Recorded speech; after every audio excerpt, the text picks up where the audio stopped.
3 weeks ago, my father stood under a country club spotlight, smiled at 200 people, and introduced me like I was a bad investment he regretted making.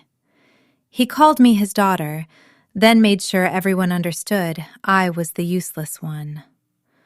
What he didn't know was that his company had been surviving because of me. My name is Heather Evans.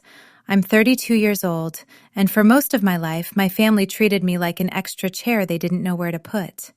Not hated exactly, because hate would have required attention. I was just there, in the background, available when they needed a family photo balanced or a polite daughter at a dinner, but never important enough to be protected. My mother died when I was 8, and I think that was the last time my father looked at me like I belonged to him. After that, the house kept moving. People kept eating dinner. My school pictures still got framed in the hallway, but something had shifted. I was inside the family, but not really part of it. 2 years later, my father married Linda. She came into our house with perfect hair, soft sweaters, and a son named Marcus, who was 3 years older than me and already knew how to take up a room. Linda never came in screaming or throwing my things away. It wasn't like that. She was smarter than that. She just started making small changes that made sense if nobody was paying attention. Marcus needed the bigger bedroom because he was older. Marcus needed the better desk because he had serious schoolwork. Marcus needed Dad's time because he was at a critical age. I got the leftover space, the leftover attention, and eventually, the leftover version of my father. By the time I was 16, Marcus was the future of Evans Logistics, and I was still figuring herself out, even though I had better grades than he did. The worst part is that I helped them make it normal. I wish I could say I fought back every time, but I didn't. I learned to be quiet, because quiet kept dinner from turning cold, and kept Linda from sighing like I had ruined the mood. I told myself, maybe my father was busy, maybe Marcus needed more, maybe I was being sensitive. That was the lie I lived with for years. If I was easy enough to love, eventually someone would notice. My grandmother Margaret noticed, though. She called me every Sunday afternoon, always around 4, and she asked real questions. Not, how's school, while checking her watch. Real questions, like what class made me feel smartest that week, or whether I still wanted to study business, or if I had made any friends who didn't talk over me. She used to say, "Heather, don't shrink just because they're more comfortable when you're small." I didn't understand how much I needed that sentence until later. The first time my father made a decision that actually took something from me, I was 20. I was at the University of Connecticut, sophomore year, business major, strong GPA, working part-time, and filling out an application for a summer program in London that I could barely afford but wanted so badly, I kept the brochure folded inside my planner. Then my father called and told me to come home for a family meeting. I still remember the way his study smelled that day, like leather chairs and coffee that had been sitting too long. He sat behind his desk with Linda beside him, her hand on his shoulder like they were about to deliver medical news. Marcus wasn't even there. He didn't have to be. The meeting was about him, but the cost was mine. My father didn't ease into it.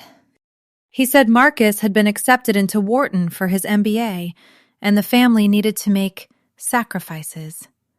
He said it like we were all carrying the same weight. Then he told me I would be taking a break from school, just for now, because Marcus's career would benefit the whole family. Linda gave me that soft little smile she used when she wanted cruelty to sound reasonable. She said, "Heather, a girl doesn't need all that to have a good life. You'll meet someone steady one day."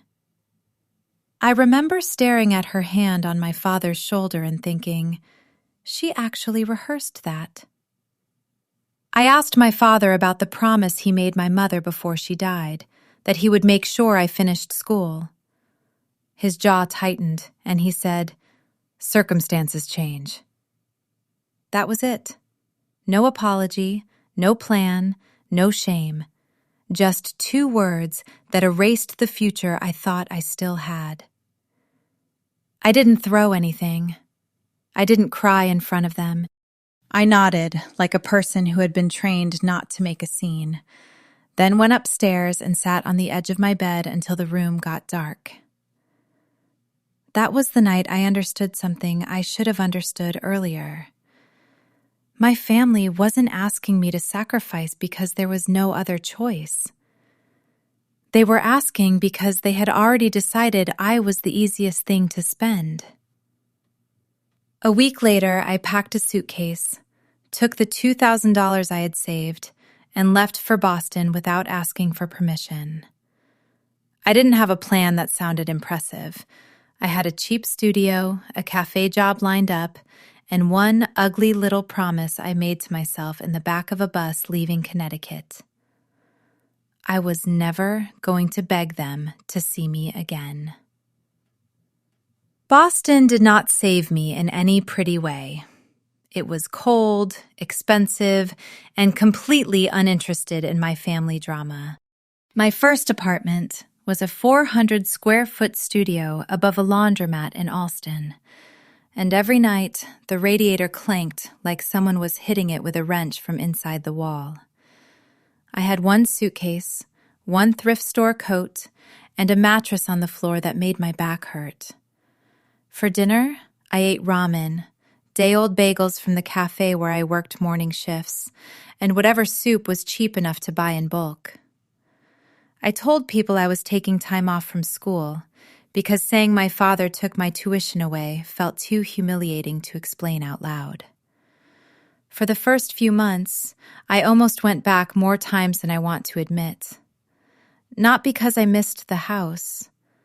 I missed the idea that maybe if I went home and acted sorry enough, my father would remember I was his daughter. That's embarrassing to say now, but it was true then. I would stand in that tiny kitchen with the yellow light buzzing over the sink, holding my phone, staring at his number. Then I would remember Linda's voice saying I would find a steady man someday, like my future was something to be handed off to a stranger. I never called. Some nights, not calling felt like the only win I had. The job that changed everything was not impressive at first. I got hired as an administrative assistant at a small logistics company owned by Walter Barnes, a man who looked like he had been irritated since 1987 and saw no reason to stop.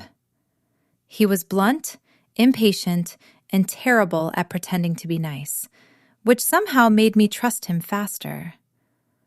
On my 3rd week, I caught a routing mistake that would have cost the company a major client's delivery window. I expected him to snap at me for pointing it out.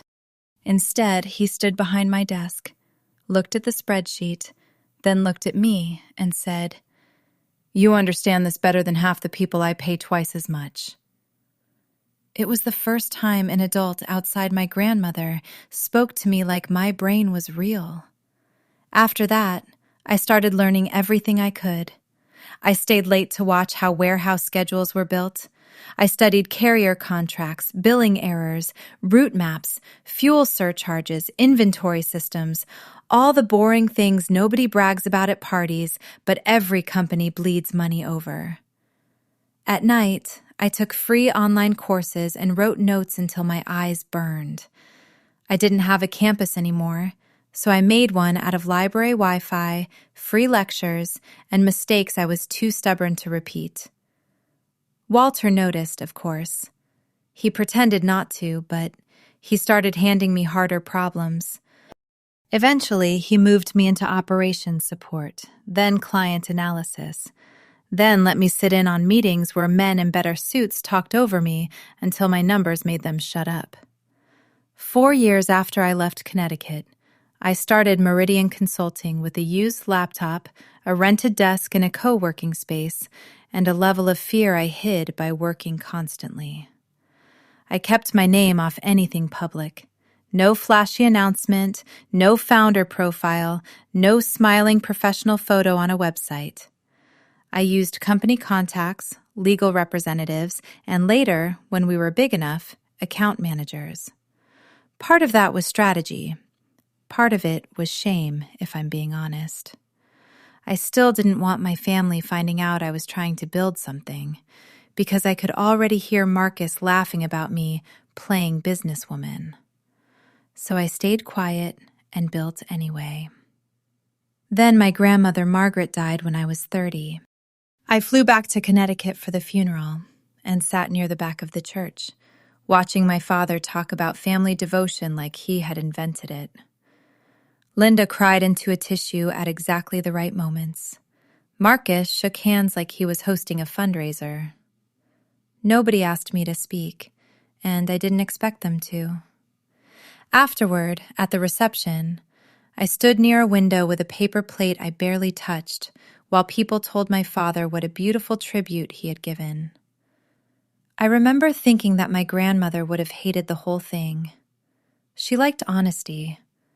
That room had almost none of it. 3 days later, I got a call from Eleanor Smith, a Boston estate attorney I had never heard of. She told me my grandmother had created a separate trust in my name 8 years earlier, and that no one in the family had been told about it. The trust contained $800,000. I had to sit down because my knees went weak in a way I could not control. Then Eleanor read me the letter Margaret had left. It said she knew about the tuition, the broken promise to my mother, and the way my father had chosen Marcus while pretending his hands were tied. It said the money was mine with no conditions. It ended with, "When they finally understand what you're worth, don't waste your life trying to make them clap for you." I cried after that call, in a way I hadn't cried when I left home. I used part of the money to expand Meridian, hired people who were better than me at the things I couldn't fake, and kept the rest safe because I had learned not to trust sudden comfort. By the time I was 32, Meridian had 15 employees, an office in Back Bay, and clients who cared about results more than pedigree. One of those clients was Evans Logistics, my father's company. They signed a 5-year contract with us through my CFO, Daniel Reeves, and for 3 years we handled their route optimization, warehouse management, carrier negotiations, and operational restructuring. My father had praised Meridian at industry events.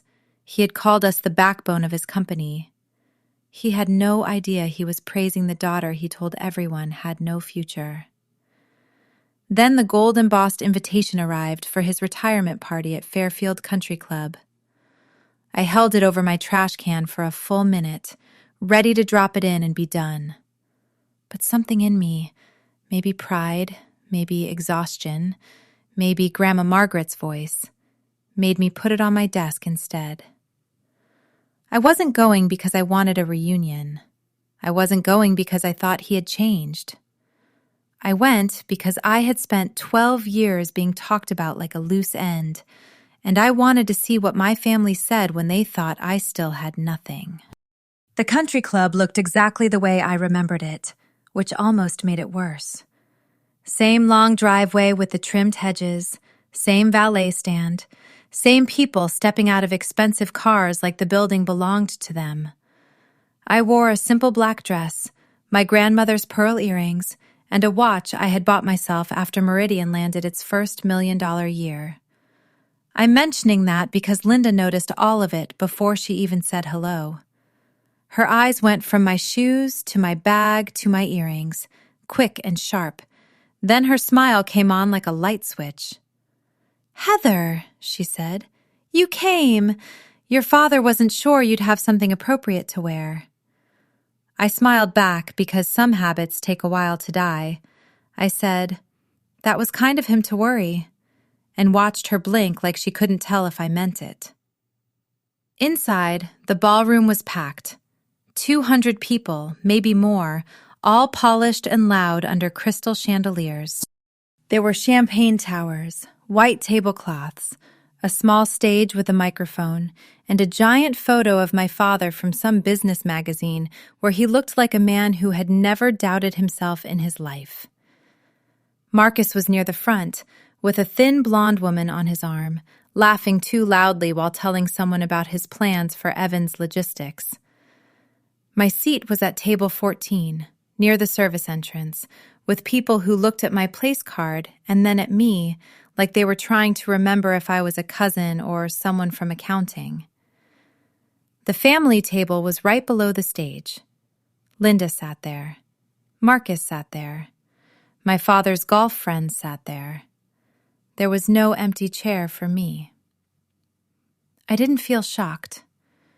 I just felt that old, tired click in my chest, like, of course.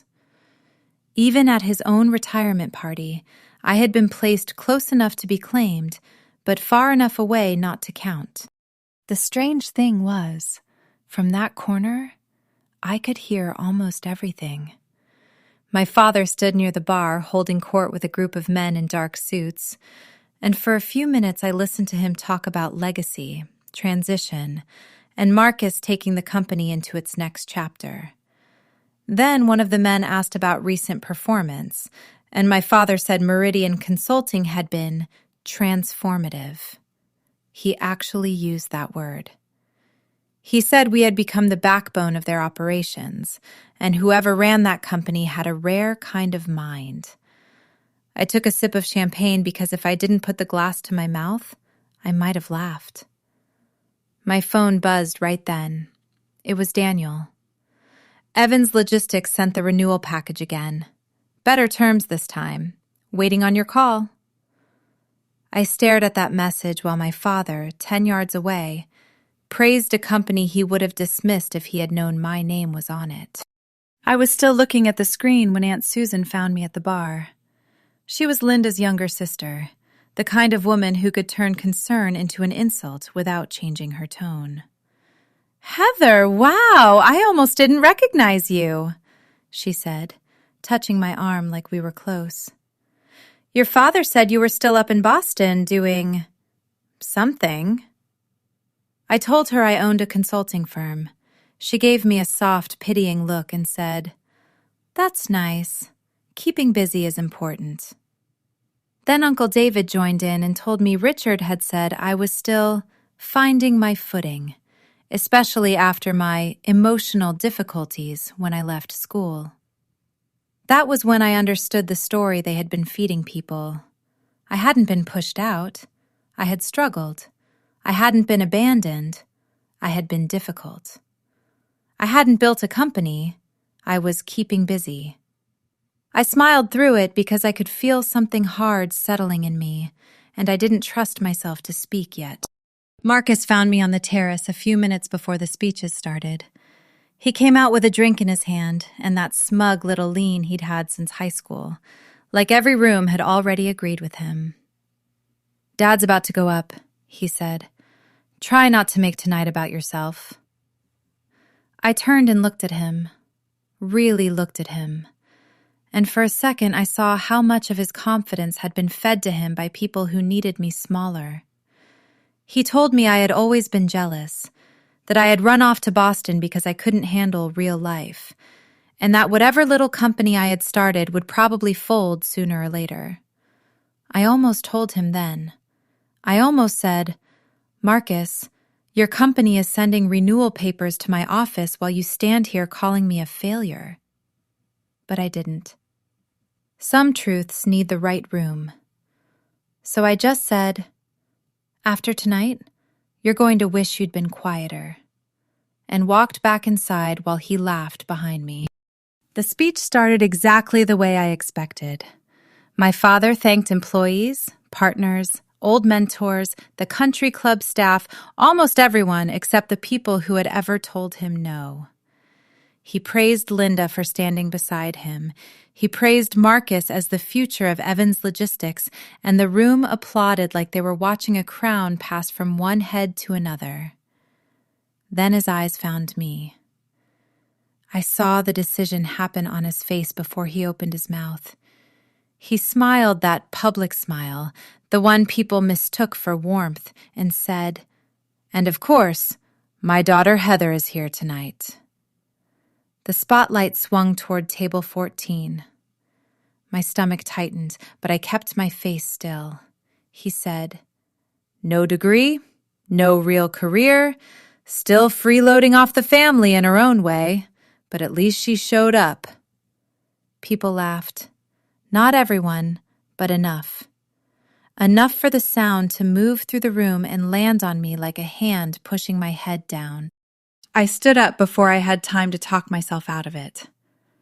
The laughter thinned fast because nobody likes it when the joke looks back.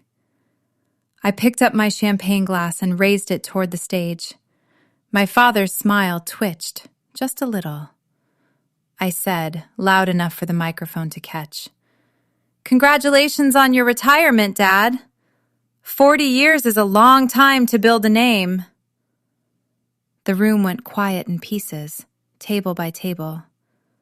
I said, "You taught me a lot about family, especially what kind of loyalty I should expect from it." I didn't yell. I didn't cry. I didn't give them the scene they wanted. I just looked at him and said, "Cheers. This is the last time any of you will see me." Then I set the glass down, picked up my bag, and walked out while the whole ballroom sat in a silence my father couldn't control. I made it halfway across the valet circle before Linda came after me. I heard her heels first, fast and uneven on the pavement. Then her voice, cutting through the quiet like she had forgotten there were windows behind us. "Heather, stop right now!" I kept walking, because I knew if I turned too fast, she would think she still had a handle on me. Then she grabbed my arm, not hard enough to hurt, but hard enough to remind me of every time she had smiled while putting me in my place. I looked down at her hand until she let go. Her face was red under the country club lights, and for once, she didn't look elegant. She looked angry that I had embarrassed the wrong person. My father came out a few seconds later, with Marcus behind him. Richard was trying to keep his voice low, but his jaw was tight, and his eyes kept flicking back to the ballroom doors. He was thinking about the guests watching through the glass, not about what he had said to me. That told me more than any apology could have. "Go back inside," he said. "You're going to apologize, and we're going to move on before this becomes uglier than it needs to be." I almost laughed, but I was too tired. I said, "You called me worthless in front of 200 people." He snapped back, "It was a joke."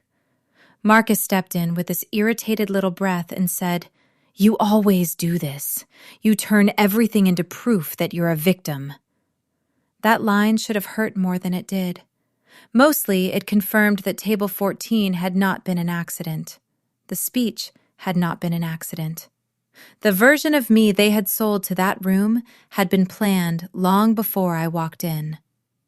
I opened my car door, but my father moved closer like he could still block an exit just by deciding it. He told me if I left, I was finished with the family. No more support, no more second chances, no more coming home when my life fell apart. He said it like he was holding something I still wanted. I remember standing there with my hand on the car door, feeling this strange quiet in my chest. 12 years earlier, those words would have broken me. That night, they sounded outdated. I told him he had cut me off at 20 and just waited 12 years to say it in public. Linda started saying my name in that fake, calming voice, the one she used when she wanted witnesses to think she was the reasonable one. I got in the car before she could finish.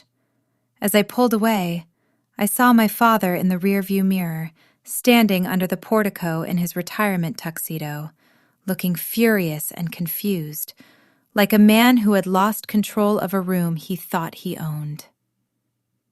I didn't drive straight back to Boston. I stopped at a rest area about 20 minutes outside Fairfield and sat in the parking lot with both hands still on the wheel. My phone was already lighting up. Cousins, family friends, people who had not checked on me in years suddenly had opinions about my behavior. One text said, "Your dad is devastated." Another said, "Linda says you're not well. Please don't make this worse." That was when I saw the next move clearly. They were not going to apologize. They were going to turn my refusal into instability, just like they had turned my college loss into emotional difficulty. They were going to make themselves the patient family and me the daughter who ruined a beautiful night. I sat there for a while, reading the messages, and I felt embarrassed for the younger version of me who once thought if she was quiet enough, they would eventually be fair. The next morning, I woke up in Boston with a headache and 12 unread messages. I didn't answer any of them. I went to the office, made coffee that tasted burnt, and tried to treat it like a normal Monday, even though my skin felt too tight. Around noon, Daniel stepped into my office with his tablet in his hand and said Evans Logistics had sent another renewal request, this one marked urgent. He didn't push me. Daniel never pushed.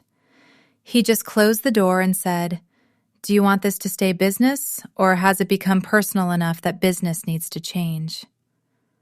That was the right question, and I hated that it was the right question. I told him I needed 24 hours. Then, later that afternoon, I got a call from a Connecticut number I didn't know. The man introduced himself as James Crawford, a partner at Evans Logistics, and said my father wanted to mend fences. But the next thing he mentioned was Meridian. He said there had been some chatter about my connection to the company. Maybe a misunderstanding, maybe nothing. He was fishing. They didn't know yet, but they had smelled smoke. By Thursday, Linda called me herself. She sounded sweet at first, almost gentle, asking if I had eaten, asking if I was sleeping, saying the party had gotten out of hand. Then I asked if my father wanted to apologize, and the warmth drained out of her voice. She said, "He wants to move forward." I said, "That isn't an apology." There was a pause, and then the real Linda came through. She said, "Whatever you think you're doing, Heather, be careful. You don't want to burn down your own family because your feelings got hurt." I remember looking around my office while she said it, at the desks outside my glass wall, at the people I paid fairly, at the company I built without $1 from Richard Evans. My feelings had been hurt when I was a child. What I had now was information, leverage, and a signed contract with a 30-day termination clause. On Friday morning, I went to Eleanor Smith's office. She already had the Meridian file on her desk when I arrived, along with my grandmother's trust documents in a neat blue folder. Eleanor was not dramatic. She didn't call it justice or revenge or healing. She walked me through the contract line by line and confirmed what I already knew. Meridian could terminate the agreement with 30 days' notice, no penalties, no breach, no exposure. Then she tapped the trust folder and said Margaret had structured everything so Richard could not touch it, challenge it, or drag me into some ugly family claim. I asked her if my grandmother had known it might come to this. Eleanor's face softened a little. She said, "Your grandmother said one day you might need proof that you were not the problem." I had to look away when she said that. Not because I was falling apart, but because I had spent so many years needing someone to say those exact words. By the time I met Daniel that afternoon, I knew what I was going to do.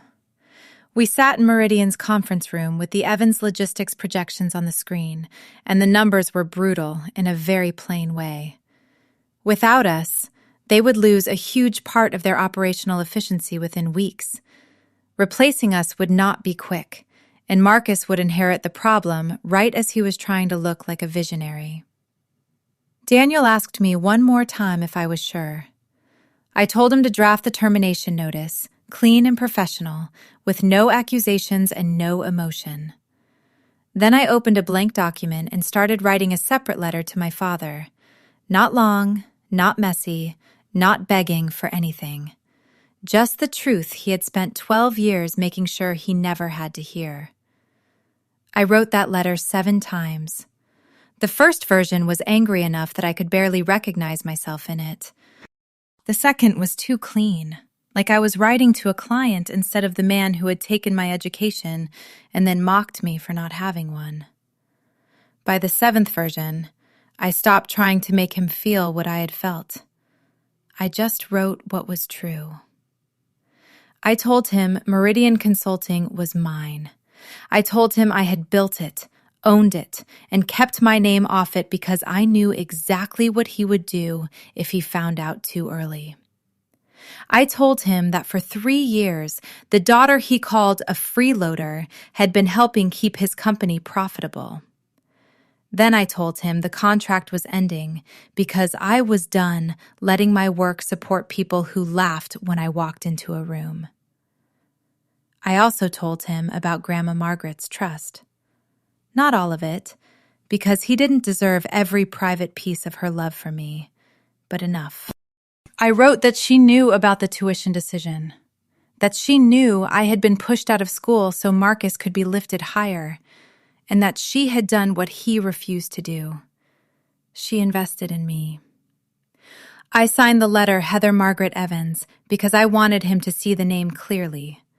Margaret's name was not decoration.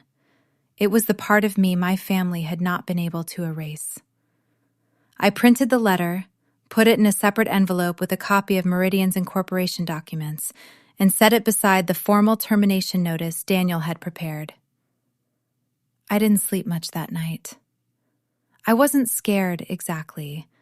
I just knew that after Monday morning, no one in my family would be able to pretend they misunderstood me anymore. The courier confirmation came at 9:08 a.m. Patricia Chen, my father's executive assistant, had signed for the package at Evans Logistics headquarters. I stared at the notification longer than I should have. At 10:14 a.m., my father called. Then again at 10:16 a.m. Then Marcus called at 10:22 a.m., followed by Linda at 10:31 a.m. The texts started right after. My father wrote, "Call me immediately." Marcus wrote, "What the hell is this supposed to mean?" Linda wrote, "Heather, this is not funny. Pick up your phone." I watched each message appear and felt almost nothing at first, which surprised me. Maybe my body was protecting me. Maybe I had already spent the grief years ago. By 2 that afternoon, they were in my lobby. My assistant knocked on my office door and said there were 3 people downstairs demanding to see me. She looked uncomfortable, and I felt bad for her because Richard Evans, in panic, still knew how to sound like a man who expected doors to open. I told her to put them in conference room B. I chose that room because it had glass walls. My employees could see in, but they couldn't hear, and that mattered to me. Not because I wanted to humiliate my family in front of strangers. I wanted witnesses. I wanted the room to stay professional. I wanted my father to understand that this was my office, my company, my rules. When I walked in, all 3 of them were standing by the window, looking out at Boston like they had been dropped into the wrong life. My father turned first.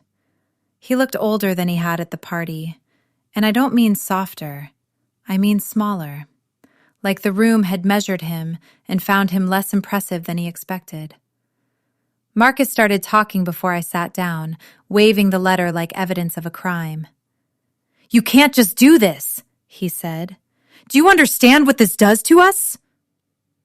I took the chair at the head of the table and told him to sit down if he wanted the meeting to continue. He looked at my father for permission, which would have been funny if it hadn't explained my whole childhood in 1 second. Richard tried the reasonable voice first. He said this was clearly a misunderstanding, that business and family needed to stay separate, that I had made my point. I slid the folder across the table. It had the company registration, tax filings, ownership documents, and the Evans Logistics contract history. "There's no misunderstanding," I said. "You hired Meridian because we were good. You kept renewing because we made you money. You just didn't know the person behind it was me." Linda stared at the papers, then at me, and the first thing she said was, "But you don't have a degree." Not, "I'm sorry." Not, "We were wrong." Just that. Like the missing diploma mattered more than the company paying salaries, signing clients, and sitting around us in glass and steel. My father finally said he was sorry, but even that came out wrong. "I apologize for the party," he said, stiff and angry. "Is that what you need to hear? Now can we talk about the contract?" I sat there for a second because that sentence told me everything. He was not sorry he hurt me. He was sorry the injury had become expensive. Marcus slammed his hand on the table and called it revenge. Linda said I could have told them sooner. My father said I was putting employees at risk. I let them talk because, for once, I didn't feel the need to chase the conversation or prove I was allowed to be there. When they finally stopped, I said, "Your company chose to depend on Meridian. You chose to mock the owner of Meridian in front of 200 people. Those are business decisions too." That was when Richard's face changed. He stopped pretending to be wounded and became the man from the study again, the one who could take something from me and call it sacrifice. He said if I walked away from the family, I would get nothing. No inheritance, no support, no second chances. I told him he had already given me nothing, and somehow I had turned it into a company he needed. Then I mentioned Eleanor Smith. I told him every document had been reviewed, every contract was legal, and Grandma Margaret had made sure he had no claim on the trust. Linda gasped when she heard Margaret's name. My father went pale. Not sad, not ashamed. Pale because for the first time, he understood that someone else in the family had seen him clearly. I stood up and told them the meeting was over. Marcus muttered that it wasn't finished, but he didn't sound certain anymore. Linda tried one last time, softer now, saying, "Heather, we're family." I looked at her and realized how empty that word sounded coming from her mouth. I said, "We share history. That's not the same thing." My father stopped at the door and asked if I hated them that much. It would have been easier if I did. Hate gives people a role in your life, and I didn't want to give them one anymore. I told him, "No, I don't hate you. I just don't need you." Then I opened the door and let my receptionist show them out. For a while after that meeting, I expected to feel powerful. I thought maybe I'd walk around lighter, like the universe had finally put the weight back where it belonged. That's not how it happened. I went back to my office, opened my laptop, and answered emails because there were clients waiting and payroll due, and trucks still had to move from one side of the country to the other. That was the strange part. The biggest confrontation of my life ended, and then I still had to approve a vendor invoice. By the end of that week, Evans Logistics had sent 3 different people to ask if Meridian would reconsider. None of them were my father. The official answer was no. Clean, professional, final. The fallout didn't happen all at once. It started as little leaks. A client delayed a renewal with Evans Logistics because they were nervous about the transition. A regional shipping partner quietly asked around about Marcus's leadership. Then, 2 months later, Evans Logistics announced layoffs and called it strategic restructuring. 70 people lost their jobs right before the holidays, and I won't pretend that didn't sit heavy on me.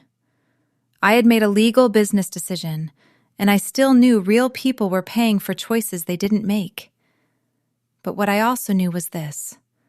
My father had built a company that depended on a partner he refused to understand. And Marcus had taken a title without asking what held the walls up. That wasn't my secret to carry anymore. The part that surprised me was how fast people changed their tone once they learned the truth. The same business circle that had laughed politely at my father's joke started whispering about him. Not loudly at first. Connecticut people like that don't yell their judgment. They fold it into dinner conversations and unanswered invitations. One of Daniel's contacts told him Richard sat alone at an industry event where he used to be surrounded. Another person said Marcus was already losing confidence from the board because his first big act as CEO was watching their most valuable consulting partner walk away. I didn't spread those stories. I didn't have to. 200 people had watched my father humiliate me, and now those same people knew he had been leaning on my work the whole time. That gap did more damage than any speech I could have given. Then Uncle Robert called. I hadn't heard his voice in years, not since I was a kid, really.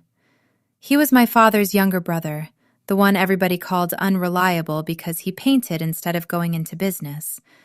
He sounded nervous when he said my name, and for a second I almost didn't want to hear whatever he had. But then he told me the part that made me sit down. My mother had set up an education fund for me before she died. Enough for 4 years of college, maybe more if I was careful. My father drained it for Marcus's MBA, and then sat me in his study and told me the family couldn't afford my tuition.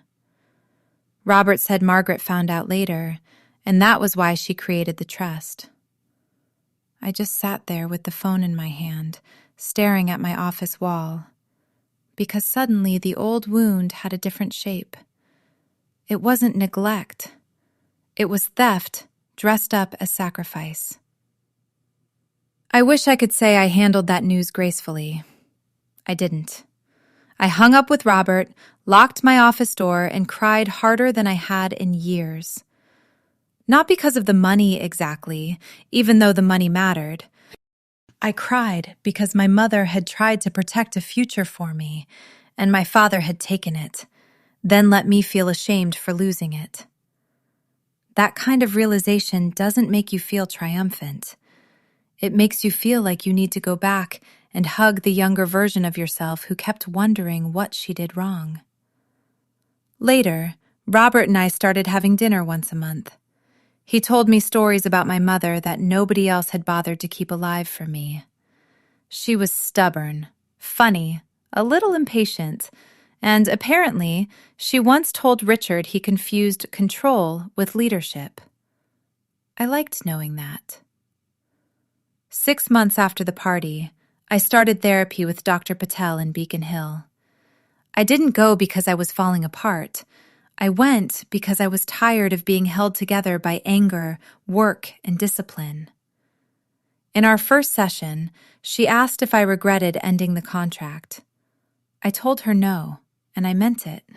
But I did regret that the only way my family understood my value was by losing access to it.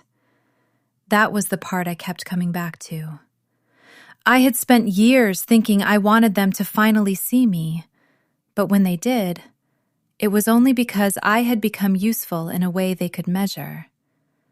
That hurt more than I expected. My life is quieter now, but not small.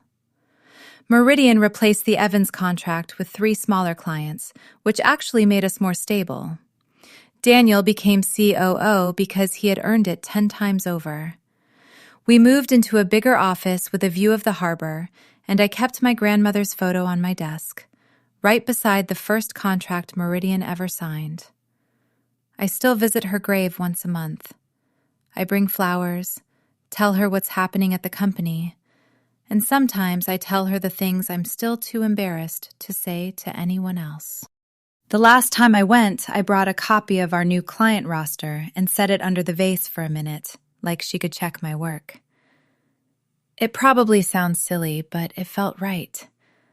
I don't talk to my father, Linda, or Marcus anymore. They have tried a few times through other people, mostly when something goes wrong and they think family should still mean access. I don't answer. I'm not angry every day now, and that's the part that feels like freedom. The champagne glass from that retirement party is not in my house. The table 14 place card is not in some memory box.